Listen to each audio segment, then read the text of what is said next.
Good morning, dear students.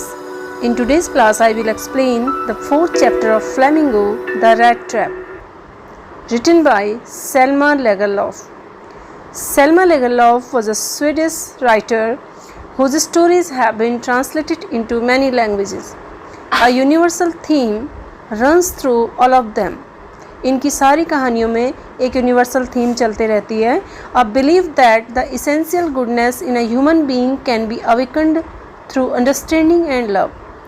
और वो जो यूनिवर्सल थीम वो यह है, एक ऐसी धारणा है जिसमें अंडरस्टैंडिंग और लव के थ्रू, प्रेम और समझदारी के थ्रू किसी इंसान में उसकी जो सहज अच्छाई है उसको जागृत की जा सकती है.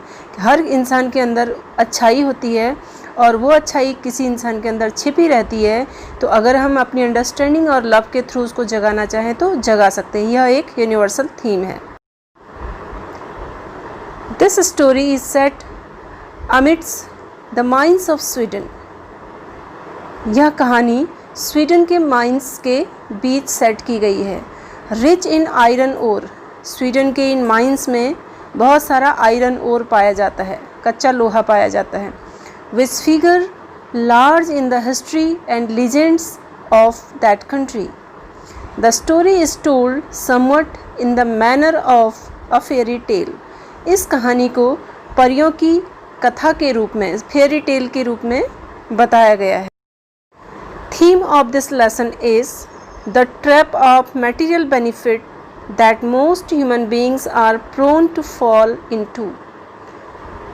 The trap of material benefit, material benefit का एक ऐसा जाल that most human beings are prone to fall into, जिस ट्रैप में अधिकांश ह्यूमन बीइंग गिरते हैं, जिस ट्रैप का शिकार अधिकांश ह्यूमन बीइंग होते हैं.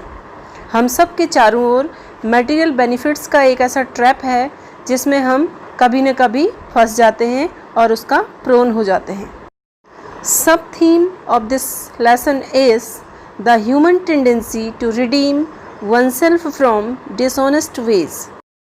Once upon a time there was a man who went around selling small rat traps of wire. एक बार की बात है, एक व्यक्ति जो तार से बने छोटे छोटे रैट ट्रैप्स को बेचने के लिए इधर उधर घूमा करता था. He made them himself at odd moments. उसने बड़े ऑड मोमेंट्स में, बड़े अनयूजुअल मोमेंट्स में, बड़ा विषम समय में उसने इन रैट ट्रैप्स को बनाया था. From the material he got by begging in the stores और एट द बिग फार्म्स. और इन रैट ट्रैप्स को उसने उन मटेरियल से बनाया था जो वह बड़े बड़े स्टोर से और बड़े फार्म से मांगा करता था, मांग के लाता था कच्चा सामान, कुछ उसके लिए सामग्री इकट्ठा करता था, उसके बाद अपने रेड ट्रैप्स को बनाया करता था. बट इवन सो, लेकिन इतने के बाद भी the business was not specially profitable. वो बिज़नेस, रेड ट्रैप बनाने का उसका बिज़नेस इतना प्रॉफिटेबल, इतना लाभ देने वाला नहीं था. So he had to resort to both begging and petty thievery to keep body and soul together. इसीलिए उसको अपने को जीवित रखने के लिए कभी कभी बैगिंग करनी पड़ती थी, भीख मांगनी पड़ती थी, और या फिर छोटी मोटी चोरियां करनी पड़ती थी. To keep body and soul together एक फ्रेज है, इसका मतलब होता है जीवित रहना. बैगिंग एंड पैटी थीवरी, भिक्षावृत्ति करना, कभी कभी भीख मांग लेना या फिर छोटी मोटी चोरी कर लेना. Even so his clothes were in rags. उसके जो कपड़े थे वो बड़े रैक्स थे, बहुत फटे पुराने थे. हिज चीक्स वर संकन, और उसके गाल बिल्कुल धसे हुए थे. And hunger gleamed in his eyes, और उसकी आँखों से भूख दिखती थी. उसको देखकर लगता था कि वो इंसान बहुत भूखा है. No one can imagine how sad and monotonous life can appear to such a vagabond. Vagabond means vagrant or tramp. जो ऐसे आवारा घुमक्कड़ होते हैं उन लोगों को वेगाबॉन्ड कहा जाता है. तो नो वन कैन इमेजिन, कोई इमेजिन भी नहीं कर सकता था how sad and monotonous life can appear to such a vagabond, कि इस तरीके के वेगाबॉन्ड, ये ट्रैम्प जो इंसान है, इतना घुमक्कड़ इंसान है, इस तरीके के आवारा घुमक्कड़ इंसान की लाइफ कितनी मोनोटोनस, कितनी नीरस होगी, कितनी उदासी से भरी होगी, कोई इस बात की कल्पना तक नहीं कर सकता था। Who plots along the road, जो क्या करता था, सड़क पर पैर को घसीट के चलता था। Left to his own meditation, अपने ही ध्यान में, अपने ही मेडिटेशन में खोया रहता था, अपने ही विचारों में खोया रहता था।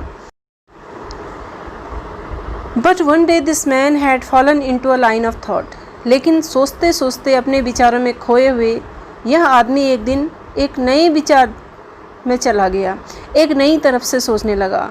विच really seem to him entertaining, और यह विचार इसको बड़ा इंटरटेनिंग लगा, बहुत मनोरंजक लगा।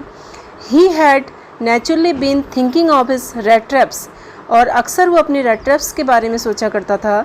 When suddenly he was struck by the idea, अचानक उसको एक विचार कौंधा, एक ऐसा विचार सूझा, दैट वो विचार था the whole world around him, कि उसके चारों ओर का ये जो संसार है, the whole world with its lands and seas, its cities and valleys, कि ये जो संसार है, इसके जितने भी लैंड्स हैं, जितनी खूबसूरत इसकी ज़मीन है, जिसके सुंदर सुंदर सीज हैं, सुंदर शहर हैं, सुंदर गांव हैं, ये सारी चीज़ें was nothing but a big red trap, यह एक बड़े रेड ट्रैप्स के अलावा और कुछ नहीं है। मीन्स यह भी किसी रेड ट्रैप से कम नहीं है, यह पूरा संसार एक रेड ट्रैप है। मनुष्य जब इस ट्रैप में फंस जाता है तो इससे बाहर कभी नहीं निकल पाता।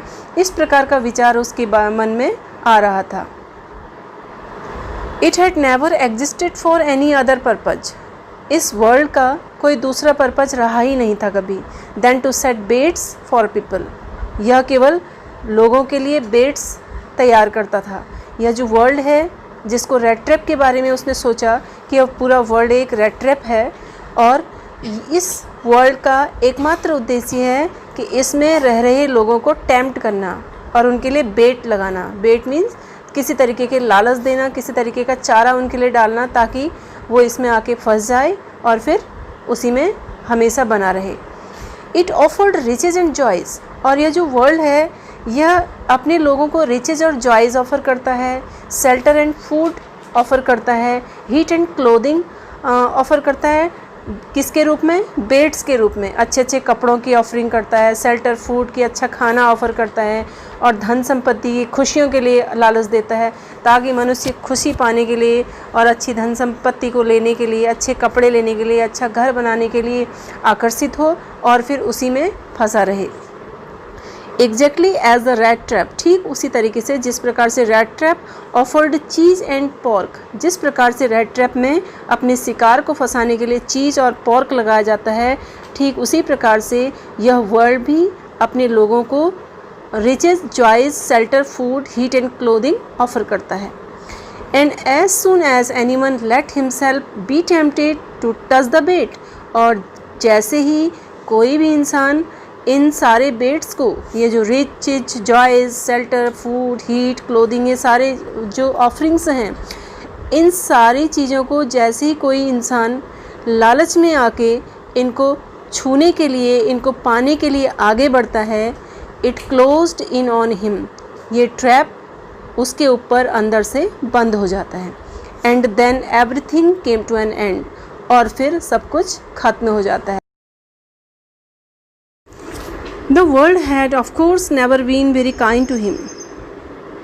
यह वर्ल्ड वास्तव में उसके लिए कभी काइंड रहा ही नहीं था, कभी दयावान नहीं रहा था। यह ट्रैम्प जहाँ भी जाता वहाँ उसको लोग फटकार देते, उसकी कोई इज्जत नहीं करते, तो इस संसार में उसके लिए कभी किसी ने काइंडनेस दिखाई नहीं थी। इसीलिए it gave him unwanted Joy. आज ये जो विचार आया, इस विचार ने, ये वर्ल्ड के रेड ट्रैप होने के विचार ने उसको एक अनवांटेड जॉय दिया, एक ऐसी खुशी दी जो बिल्कुल, जिसका उसे आदत नहीं थी। इतनी unwanted Joy means unaccustomed Joy, एक ऐसी खुशी जिसकी आदत उसको नहीं थी। तो आज इस विचार ने उसको बहुत ज़्यादा खुशी दे दी, to think ill of it in this way, कि वह इसके बारे में बुरा सोच रहा था। जब वह लोगों के बारे में बुरा सोच रहा था तो यह बुरा सोचने से उसको एक अनवांटेड जॉय मिल रहा था और इससे उसको बहुत अच्छा लग रहा था। It became a cherished pass time of his, और यह उसका अब एक चेरिस्ड, बड़ा नर्चर्ड, जिसको मन में वो सजो के रखता था, ऐसा चेरिस्ड पास टाइम उसके लिए बन गया था। During many dreary ploddings to think of people he knew who had let themselves be caught in the dangerous snare। जब वो अपनी ऐसे ड्रियरी प्लॉडिंग्स में जाता था, बहुत नीरस सी धीमी धीमी सी चाल में चलता रहता था, टू थिंक ऑफ पीपल, लोगों के बारे में सोचता था, ही न्यू, जिन लोगों को वो जानता था, who had let themselves be caught in the dangerous snare, जिन लोगों ने अपने आप को इतने खतरनाक जाल में फंसा लिया था, एंड ऑफ अदर्स, और अक्सर उन लोगों के बारे में सोचता था, who were still circling around the bait, जो अभी भी बेट के चारों ओर चक्कर लगा रहे हैं।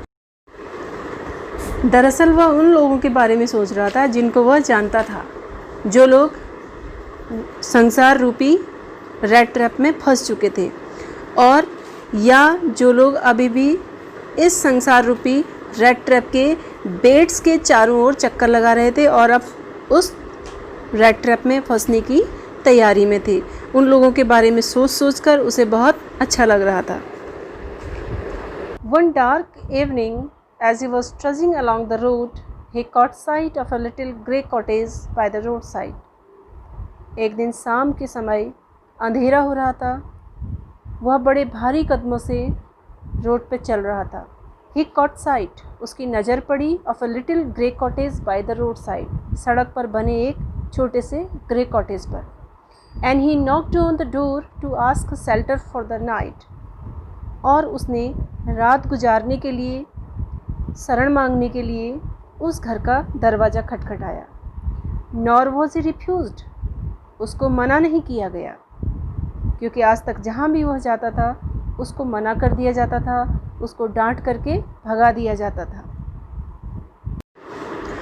Instead of the sore faces which ordinarily met him, जो गंदे चेहरे जिनको अक्सर वह देखा करता था, जैसे वो किसी के पास कुछ मांगने जाता, आश्रय मांगने जाता, भोजन मांगने जाता, तो उसको बड़े सोर फेसेस, बड़े भद्दे से चेहरे दिखाई देते थे।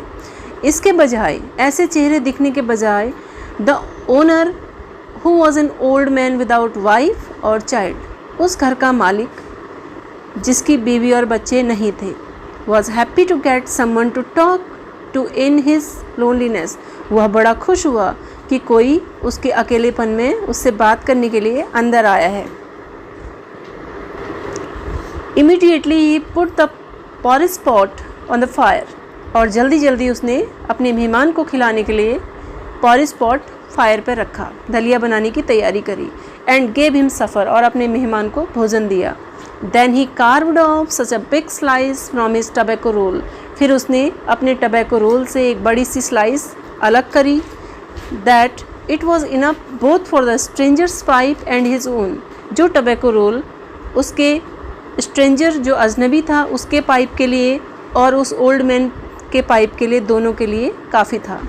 Finally he got out an old pack of cards, अंततः भोजन कराने के बाद वह एक कार्ड्स का पैकेट लाया, एंड प्लेड मेजोलिस with his guest until bedtime, और सोने के समय तक अपने गेस्ट के साथ उसने एक कार्ड का गेम खेला, जिस कार्ड के गेम को मेजोलिस बोला जाता है।